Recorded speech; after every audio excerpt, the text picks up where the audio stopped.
relación tóxica que usted... Nuestro invitado, Zadkiel Rojas. Zadkiel, te invito a liberar el video para los participantes puedan verte, así cuando tú quieras. Voy de manera introductoria, pues quiero agradecerte, Zadkiel, por tu participación. Eres, voy a decirle, un sentido infantil, así como un juguete nuevo dentro de nuestra jornada, porque es chévere tener caras nuevas, es chévere tener experiencias nuevas, investigaciones nuevas, y bueno, estamos muy contentos de que estés participando con nosotros en esta jornada. Zadkiel es licenciado en Psicología, egresado de la Universidad Bicentenaria de Aragua con maestría en Orientación en Sexología, diplomados en Evaluación y Diagnóstico Psicológico, Inteligencia Emocional y Gimnasia Cerebral y aplicaciones de test proyectivos. Tiene experiencia en Administración de Recursos Humanos y experticia en varias áreas del desarrollo organizacional. Se ha desempeñado como docente en la Universidad Bicentenaria de Aragua y experiencia asistencial en el libre ejercicio, así como otras experiencias laborales en el ámbito gubernamental, de atención a la víctima, de trabajo en asesores de grupos de trabajo en instituciones gubernamentales. Entonces, bueno, sin más preludio, vamos a darle inicio a su conferencia.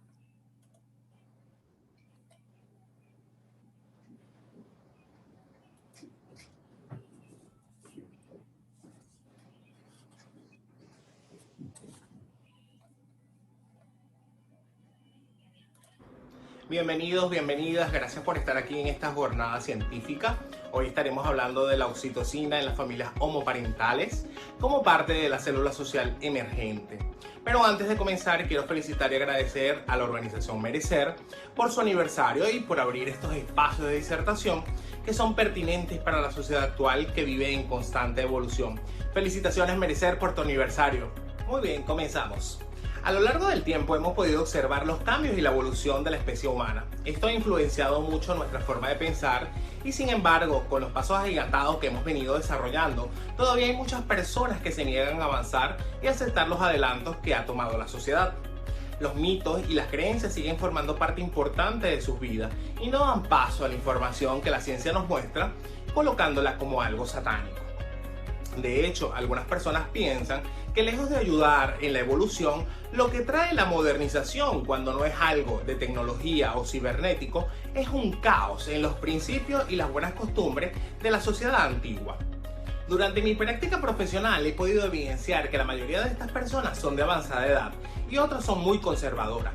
Esto hace referencia a las doctrinas aprendidas bajo los esquemas de repetición que fueron introducidas a principios de siglo por las instituciones que tenían el poder, transmitidas de generación en generación como parte del aprendizaje vicario. También nos muestra el miedo que sienten esas mismas instituciones que se mantienen aún vigentes y que están en el poder a perder el control. Al perder el control de todo lo que han logrado hasta ahora por medio de lo que es la condenación o el castigo. Observando las cosas desde un punto de vista más psicológico y menos social, también puedo inferir que la educación actual no nos enseña a desaprender de las situaciones que ya no nos son útiles. Y considero de vital importancia que la mente se debe vaciar de las estructuras y pensamientos antiguos para dejar espacio a las nuevas enseñanzas que nos permitirán integrar nueva información con un nuevo criterio para evolucionar. Con esto quiero dar paso para conversar sobre la familia, pues muchos son los conceptos de la familia y una definición que se ha tornado algo clásica es la que cita Balbuena Venegas, precisando que la familia es la célula o núcleo básico de la sociedad, como una institución social primaria, como un subsistema social o como una relación social. Por otro lado, encontramos a la Real Academia Española. La Real Academia Española nos dice que la familia es un grupo de personas relacionadas entre sí que viven juntas. Y esta es una definición muy concreta, pero que todavía nos deja algunas ambigüedades. Pues no nos explica el componente afectivo, relacional, como es el tema de la coerción afectiva. Sin embargo, la concepción de la familia del siglo XXI ya no es la misma que la de antaño. Así, por ejemplo, cita Robles y Dilexo, que conciben a la familia desde el punto de vista del derecho como un conjunto de personas entre sí con las cuales existe un vínculo jurídico interdependiente y recíproco, emergente de la unión intersexual y de la procreación y el parentesco. Esta definición también se torna algo caduca en la actualidad. ¿Por qué? Porque no considera a la familia como una entidad capaz de aceptar o adoptar a otros individuos, así como las familias conformadas por la unión de sujetos del mismo sexo. Aproximándonos a una definición que pudiera contemplar la mayor cantidad de aspectos de los diversos contextos en la etapa familiar, encontramos a la Organización Mundial de la Salud, que nos indica que la familia es la institución social fundamental que une a las personas vinculadas al nacimiento o a la elección en un hogar o en una unidad doméstica. Es el entorno donde se establece por primera vez el comportamiento y las decisiones en materia de salud. Al inicio del presente siglo XXI se dijo que la familia se diversifica más estructuralmente y se clasifica según su octogénesis, en nuclear o extensa, extendida o ampliada o mixta, siendo la nuclear aquella con presencia de hasta 2 generaciones, como por ejemplo padres e hijos, matrimonios con hijos o sin ellos y hermanos solos. Ahora bien, una de las variantes de la familia nuclear puede ser la homoparental, las cuales están formadas por padres de orientación sexual homosexual. Este acontecimiento genera muchísima controversia porque son diferentes opiniones, unas progresistas que defienden el derecho a la adopción o a la concepción de estas parejas y otras muy conservadoras que critican duramente estas relaciones. Principalmente las disertaciones se centran en el bienestar del niño o de la niña, la calidad que presentan como padres o madres y si el crecer dentro de este tipo de sistema sería algo favorable o no para el desarrollo psicológico, social y emocional del menor. En este sentido, Montero y colaboradores consideran que la familia como sistema constituye el primer marco de referencia de hijos e hijas, quienes en su entorno establecen los primeros vínculos afectivos y crean las bases de su identidad y del desarrollo de su autoestima. Dentro de ella, los padres juegan un papel fundamental y existe influencia en el desarrollo socioafectivo del infante, ya que los modelos, valores, normas, roles y habilidades se aprenden durante el periodo de la infancia, la cual está relacionada con el manejo y la resolución de conflictos, las habilidades sociales y adaptativas, con las conductas prosociales y con la regulación emocional, entre otras. Ahora bien, en este contexto, la familia homoparental parece carecer de un rol o de una persona con la cual el hijo o la hija pueda identificarse sexualmente. Pues desde una visión conservadora se alega que el desarrollo psicosexual en el seno de la familia es garante del desarrollo considerando normal en el niño o la niña. Es decir, son fundamentalmente un padre y una madre heterosexuales responsables del desarrollo infantil y no importa si son buenos padres o buenas madres. No obstante, la complejidad familiar moderna ha permitido comprobar que importa más la calidad que la estructura de la familia, lo cual no depende de la orientación sexual de los padres, sino del amor, la estabilidad y el respeto que prevalezca en el hogar. El concepto de familia homoparental es relativamente nuevo, lo que propicia dudas, incertidumbres y desconocimiento, lo que hace que sea incomprendido y rechazado, llegando a ser muy controversial incluso en los medios académicos y profesionales que no se actualizan o poseen prejuicios heteronormativos, como sucedió en México, por ejemplo, evidenciado en el trabajo investigativo titulado Experiencias de las familias homoparentales con profesionales de la psicología en México, Distrito Federal. En ese artículo se presenta el análisis de la experiencia de 8 familias homoparentales entrevistadas en México durante el año 2012. Cada familia expuso su experiencia con los profesionales de la psicología, lo que habían sido atendidos individualmente, en pareja o como familia. Con la intervención de los profesionales tuvieron como especificidad hacer énfasis en el carácter anormal que tenían las configuraciones familiares homoparentales y lo que podía representar para los niños. Según los testimonios de este artículo, describen que frecuentemente los niños fueron diagnosticados a priori con déficits. Y recordando una experiencia con una psicóloga escolar, una de las madres entrevistada comentó, entonces el psicólogo deja de escribir, se voltea y dice, ¿cómo es que tienes dos mamás? ¿Y cómo es eso? ¿Cómo son esas relaciones? ¿Y quién es el hombre y quién es la mujer? ¿Quién es el que toma las decisiones? Alguien tiene que acatarlas. Está en la familia de Catalina y Claudia. Imagínense ustedes esa situación con ese profesional. Pero bueno, la perspectiva del déficit está sustentada en la creencia de que las familias homoparentales les hace falta un referente, en tanto que carecen de una figura lo que sería materna o paterna. Frecuentemente consideran y por lo tanto afirman que la diferencia implica un déficit y que el modelo heteroparental tiene un estatus de primacía sobre los demás modelos. Por ejemplo, una de las pruebas psicológicas más utilizadas para valorar la calidad del contexto de la familia es la escala de Holmes. Esta tiene una subescala destinada a la figura del padre en el hogar. Sistemáticamente, los hogares en los que los niños o niñas viven solo con sus madres o con dos madres son peor valorados al no puntuar en la citada subescala. Esto significa, en el contexto de quienes diseñaron la prueba, que todas las familias sin padres tienen una menor calidad. Otra de las razones por las cuales es rechazada las familias homoparentales es porque históricamente se ha dado importancia al parto natural y al proceso de amamantamiento de la madre, debido a que estos procesos permiten que se segregue una hormona conocida como la oxitocina, que es la que nos trae referencia a esta jornada del día de hoy, que está estrechamente ligada y relacionada con la generación del vínculo amoroso entre madre e hijo.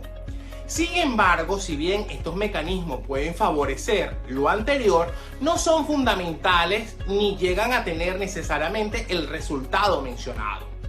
Es así como lo demuestra la revisión de la literatura sobre las bases neurológicas y hormonales del comportamiento parental hechas por el profesor de Antropología, Psiquiatría y de Ciencias del Comportamiento, James Rilling. Este concluye que esta liberación de hormonas efectivamente tiene una relación positiva con el desarrollo del vínculo afectivo y la crianza sensible, mas no es suficiente ni indispensable, pues estos requieren del deseo y el compromiso consciente con el hecho de ser madre.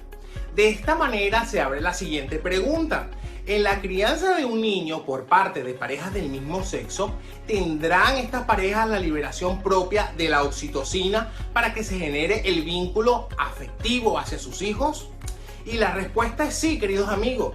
Y así lo comprobó un equipo de investigación de Israel que midió los niveles de oxitocina en sangre de una muestra de 48 hombres homosexuales que se desempeñaban como cuidadores primarios de sus hijos adoptivos, correlacionando estos con resultados con la sincronía afectiva padre-hijo que se define como la adaptación cuidadosa del comportamiento a las señales sociales del niño y concentrándolos con una muestra de 20 madres y 21 padres heterosexuales. Los resultados de esta investigación corroboraron que mayor nivel de oxitocina existía a mayor sincronía entre padres y hijos, tanto padres homosexuales como padres heterosexuales. Además, se descubrió que de los niveles de oxitocina y de la sincronía afectiva llegaban a ser tan altos en padres homosexuales como en heterosexuales, siendo esta variable dependiente únicamente del tiempo, escúchese bien, del tiempo que cada padre dedicaba al cuidado de su hijo. Por otro lado, en las parejas heterosexuales, la neuroanatomía ha encontrado que al tener un hijo se genera la activación de un sistema neurológico conformado por diversas estructuras cerebrales en cada uno de los padres. En las madres se activa el circuito emocional soportado en la amígdala, hipotálamo, núcleo accumbens, área tegmental ventral e ínsula, que soporta las funciones como el procesamiento emocional, la vigilancia y la motivación, todo esto orientado hacia el cuidado materno. En los padres se activa un circuito cognitivo social soportado en la corteza prefrontal, en el surco temporal superior y en los polos del lóbulo temporal, que sustentan el entendimiento social, la teoría de la mente y la empatía. Todo esto también orientado hacia el comportamiento paterno. Estos dos sistemas en conjunto son conocidos como la red neuronal del cuidado parental, puesto que son complementarios en su capacidad de posibilitar a los padres comportamientos necesarios para proporcionar una crianza sensible a sus hijos. Los investigadores afirman que ambos circuitos coexisten tanto en hombres como en mujeres. La cuestión es que ahora ustedes se estarán preguntando si es posible que ese circuito materno sea activado en los hombres y viceversa. Y la respuesta es que sí, es afirmativa.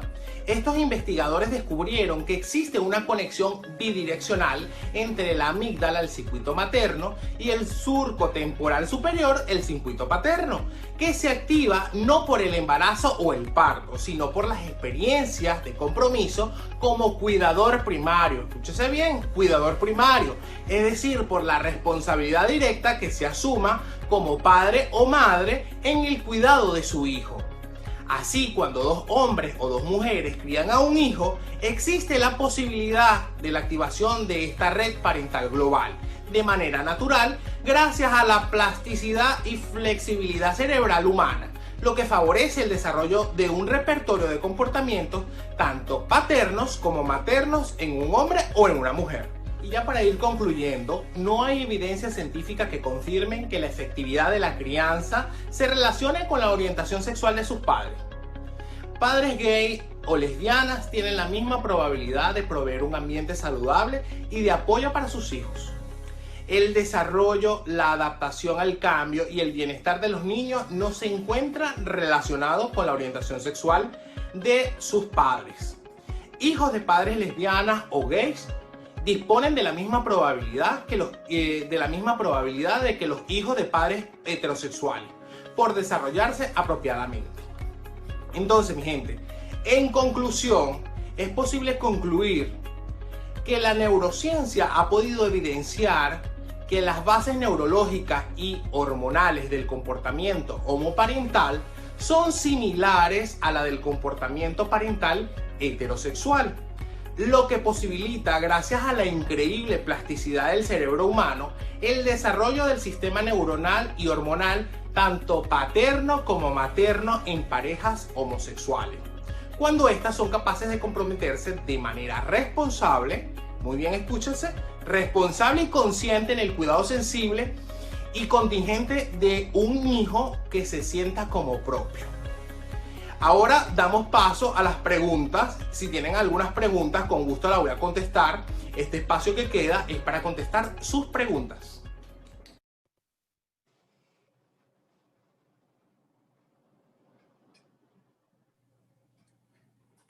¡Wow! Esto fue demasiado bueno. Me encantó tu ponencia, Zadkiel, de verdad que muy adaptado a nuestros tiempos, muy dinámica. Creo que tu mensaje ha quedado muy claro y no solamente como una opinión personal o como una perspectiva, sino con toda la fundamentación científica que la puede soportar, y de verdad creo que ha sido muy, muy interesante tu aporte. Muchísimas gracias y bueno, me gustaría escucharte. Gracias a ti nuevamente ¿Se me escucha? Sí, perfecto. ¿Me escuchan? Por la invitación, de verdad que me siento muy complacido en colaborar con ustedes en esta fundación y más por la obra que se está llevando a cabo, que es el donativo para los médicos venezolanos de la ropa, con la situación que estamos viviendo actualmente en Venezuela. De verdad que es un gusto poder explicar un poco más de este tema, porque no quiero que nosotros, bueno, me gustaría, mejor dicho, que nosotros los psicólogos aquí en Venezuela nos preparemos mucho con respecto a este tema y no vivamos la experiencia como la investigación que se vivió en México, que la mencioné en la conferencia, ¿no? Que hay mucho pensamiento heteronormativo que no nos permite actuar en algunas ocasiones como verdaderos profesionales en el área de la salud mental. Entonces, si nosotros por casualidad de la vida llegamos a recibir a una familia homoparental, tengamos las herramientas necesarias para poder brindarles el apoyo a esa célula emergente que está naciendo y que ya tiene tiempo. A lo mejor no es tanto como el que nosotros esperamos, para tener más documentación en el tema, pero ya es una célula que tiene tiempo. Creo que estamos hablando de, bueno, esto va a depender también de algunos países, porque no puedo generalizar en esto, porque hay algunos países que ya tienen tiempo, como España, por ejemplo, normalizando entre comillas, por decir algo, esta situación homoparental, y hay otros países como Venezuela, que todavía no tenemos ningún resultado al respecto. Pero bueno, en fin, que es un área que hay que abordar, que hay que trabajar bastante bien para que podamos brindar ese servicio adecuado y siempre pues manteniéndonos activos en la investigación para dar esos apoyos a todas las personas que nos busquen. Así es. De verdad, gracias Mariana por esta oportunidad de brindar ese apoyo. Gracias, Atiel. Cuando hablaste de esos casos, uno se sorprende como profesional, ¿no? Porque es lo que dices, que va quedando como normalizado este diálogo, o sea, que termina siendo como una propuesta normativa de cómo tienen que ser las cosas y fíjate cómo puede influenciar ese aspecto personal del profesional en su labor, que tiene que ser lo más objetiva posible, ¿no? Me parece que el aporte de esa investigación, bueno, fue un estudio de casos, fue bien significativa. Por aquí te están felicitando, gentío. ¿Piensa usted, hay una pregunta, ¿piensa usted que el concepto de nuevas masculinidades aporta de forma positiva a la estructura de la homoparentalidad en la familia? Es una El pregunta. concepto de Nuevas masculinidades. No conozco ese concepto de nuevas masculinidades, de verdad. Sí. No sé a qué se refiere. El concepto va referido a como esa flexibilización de los esquemas machistas, ¿no? De las nuevas masculinidades que es como la actualización de estos pensamientos ortodoxos de cómo tiene que funcionar el hombre en la sociedad, de cómo él es el que tiene que proveer, él es el que tiene que mandar, él es el que tiene, ¿sabes? Estos sistemas de patriarcado. Las nuevas masculinidades plantean sociedades más igualitarias, que creo que, aunque la pregunta va dirigida hacia ti, pues creo que una nueva masculinidad también es reconocer esto, ¿no? Que hay un respeto. Ahora sí te entiendo la pregunta, Mariana, pero, ok, vamos a ver, nosotros tenemos un pensamiento que siempre va buscando un poco más allá de la concepción de lo que nosotros tenemos entendido en la sociedad. A esto que le llaman la nueva masculinidad, quizás estarían hablando de la flexibilización, como tú lo dices, del hombre a ciertos roles que venimos acostumbrados desde la infancia. Venimos acostumbrados desde la infancia a ciertos roles porque tenemos un aprendizaje vicario que viene desarrollado de antaños, como también lo dije en la conferencia, y nos han venido enseñando a que el hombre juega con el carrito, ¿verdad? Juega con la pistola y la mujer juega con la cocinita y juega con las muñecas y juega con las muñecas. Entonces, ya desde ahí se nos está brindando un condicionamiento de que las mujeres se encargan de la casa y los hombres están en la calle. Quizás con esto de la nueva masculinidad, donde las parejas entran en un rol donde hay la igualdad y se apoya mutuamente, se entra en un conflicto interno como que dice, esto no es lo que le toca a él, esto es lo que me toca a mí. Y hay muchas personas que viven ancladas a ese aprendizaje y que se niegan a evolucionar, como también lo menciono en la conferencia.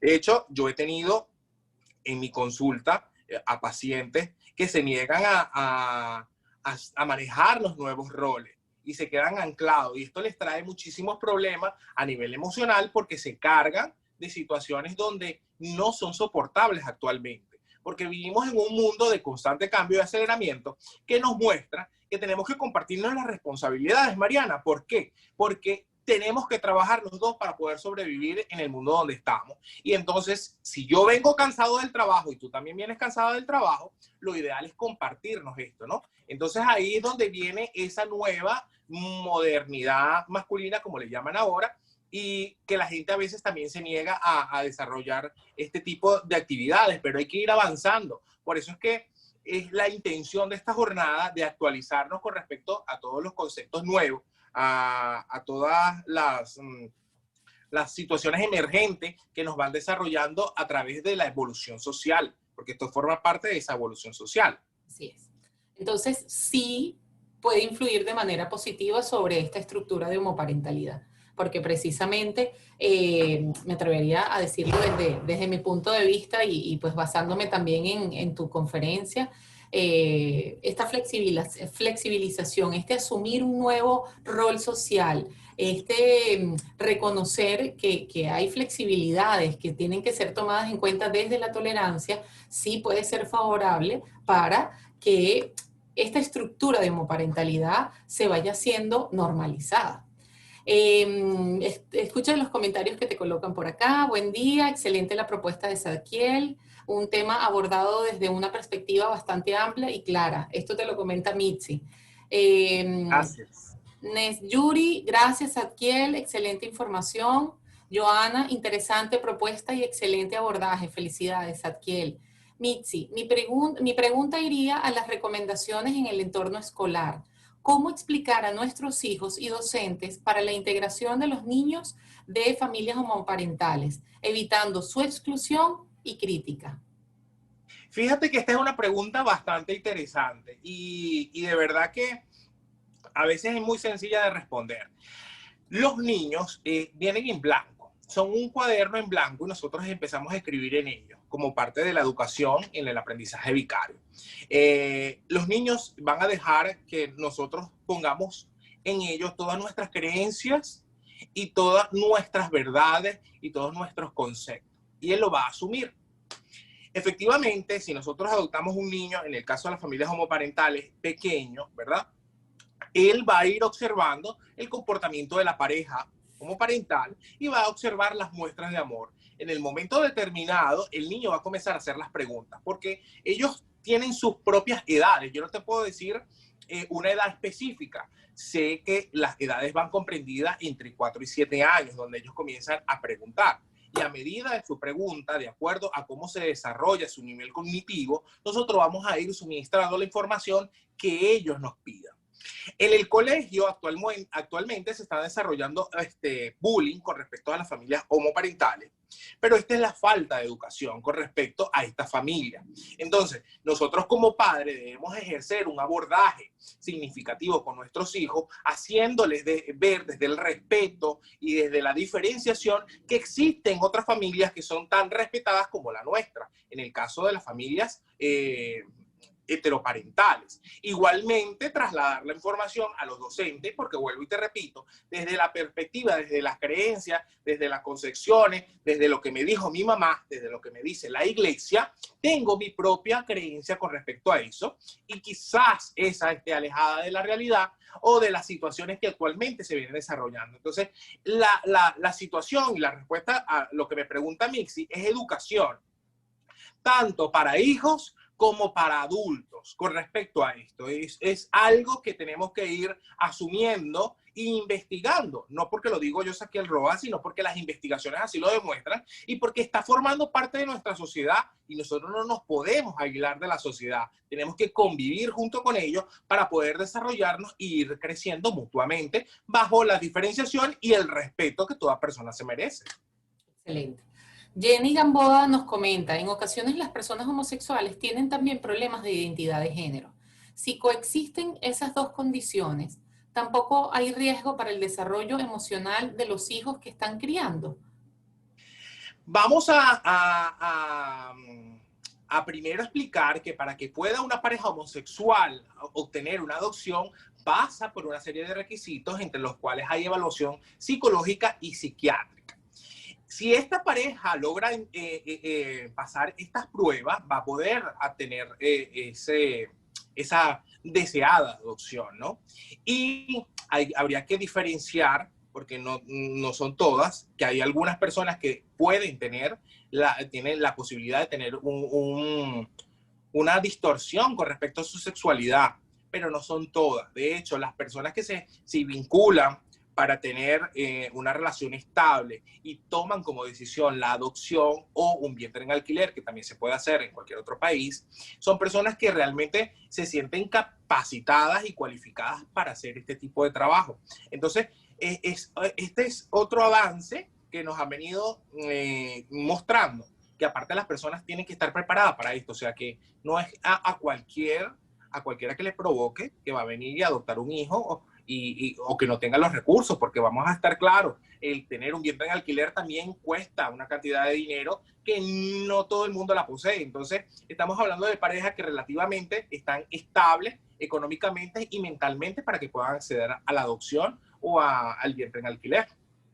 Y pues me atrevería a agregar a lo que comentas, que es siempre cualquier alteración que tenga un padre o una madre en condiciones de familias homoparentales o heteroparentales, si el padre o la madre tiene algún trastorno, eso puede influir en el desarrollo del niño. O sea, no limitarlo a las familias homoparentales, porque Exactamente, tienes razón en estamos eso, de hablando verdad que de sí. la calidad de crianza. O sea, si hay calidad de crianza, el desarrollo emocional de los niños va a ser óptimo. Pero si la crianza es deficiente, si hay trastornos asociados a esta figura significativa que no sean manejados de manera correcta a través de una atención primaria o secundaria en el caso que corresponda, eso va a tener una influencia directa. Inclusive hay muchísimos estudios en el área de salud mental de hijos de personas con trastornos mentales que inclusive pueden desarrollar el trastorno u otros trastornos, ¿no?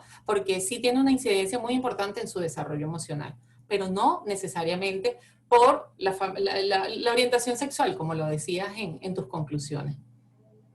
Sí.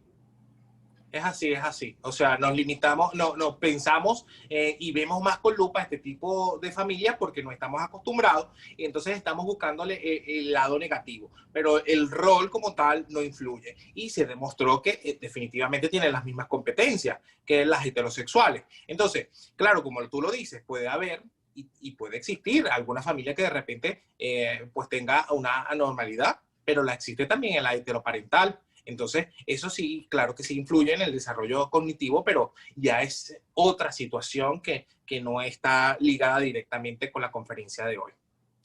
Excelente, te dice Psicofamily Salud. Familia, felicidades, colega, excelente tu tema para el día, oh, perdón, para hoy en día. Gracias. Comenta Mari Maldonado, es frecuente en la atención médica que los padres monoparentales se presentan como madre y tía o como padre y tío, hasta sentir la seguridad para revelar la estructura familiar como homoparental. Perdón, bueno, escribió monoparental, pero creo que quería decir homoparental. En Venezuela falta mucho por trabajar en la crianza segura y respetuosa. ¿Hay grupos de orientación al respecto donde apoyarnos profesionalmente? Hace la pregunta. Bueno, la verdad es que tú nos has propuesto una iniciativa que podemos empezar a desarrollar. Actualmente, por lo menos por este lado, no sé tú, Mariana, no hay un grupo que yo pueda orientar. Sin embargo, yo, a través del trabajo que he venido desarrollando en mis redes sociales, Refleja tu paz interior, se llama mi cuenta en Instagram, brindo diariamente consejos, recomendaciones, tanto en el área psicológica como en el área sexológica, ¿no? Para poder ir fomentando un poco lo que es la educación, porque estamos carentes de educación en este sentido, pero se puede procesar este tipo de iniciativa y bueno, te meto aquí en este paquete, Mariana, para ver qué se desarrolla. ¡Qué lío! Bueno, Mari, ya nos hiciste tarea. Yo pensé que ya iba a descansar después de la jornada y Mari nos puso. Ahora hay que crear un grupo. Gracias, Mari, por tu excelente comentario. Oriana Efigenia, saludos, excelente ponencia. ¿Cómo crees que se puede trabajar los prejuicios desde las mismas familias homoparentales? Qué buena esta pregunta. Fíjate que dentro del mismo desarrollo homosexual existe lo que es la homofobia interiorizada. Entonces hay que trabajar primero con el personal, con la persona como tal, con el homosexual, para liberar todas esas creencias que intrínsecamente se nos vienen inculcadas y poder llevarlo a que llegue a la aceptación plena. Porque aun cuando hay muchos homosexuales que entre comillas, se aceptan, todavía sienten algún rechazo por algún aspecto o un área de su vida. Entonces, trabajando desde el ser, desde su interior, sanando todas esas emociones que están guardadas allí, podemos ir trabajando esos errores cognitivos que se van a traducir en beneficios y habilidades que pueda desarrollar e incluir dentro de su familia. Mixi quedó contenta con su respuesta, excelente, gracias, saludos. Oriana comenta, saludos, excelente ponencia. Ah, no, perdón, fue la pregunta que acabo de leer. Excelente, me encantó tu respuesta, dice Jenny Gamboa. Estoy muy agradecida de haber escuchado tan valiosa información. Si hay calidad de crianza, el desarrollo de los niños será óptimo. Así es, Jenny. Scarlett Mérida, buen día. Jurídicamente hablando, si la pareja con este tipo de conducta sexual solicita el procedimiento de adopción ante el circuito de protección, sigue su proceso, cumple con los requisitos del mismo y el informe integral del equipo multidisciplinario destaca que no tienen impedimentos, efectivamente pueden optar a ser padres adoptantes. La LOMNA no establece ningún tipo de limitación legalmente hablando. Muchas gracias por este comentario, Scarlett. Sí, es bastante significativo para la pregunta que hicieron anteriormente. Buenísimo, buenísimo. Bueno, yo estoy súper agradecida. Esto se nos salió de control, se nos salió de control. Nos Estuvo pasamos muy del tiempo. Pero muchísimas gracias, Atiel. Excelente tu participación de hoy. Te felicito y te agradezco enormemente. Y bueno, te invito, si quieres, seguir en el grupo y vas viendo las otras participaciones. Ahorita venimos con el profe Damas. Entonces, bueno, muchísimas gracias y vamos a dar paso a la siguiente conferencia. Gracias a ti, Mariana, y gracias a todas las personas que están aquí con nosotros por su participación y por esas hermosas preguntas y, bueno, por la atención prestada. Muchísimas gracias y claro que sí me quedo para seguir disfrutando de esta maravillosa jornada. Muchísimas gracias.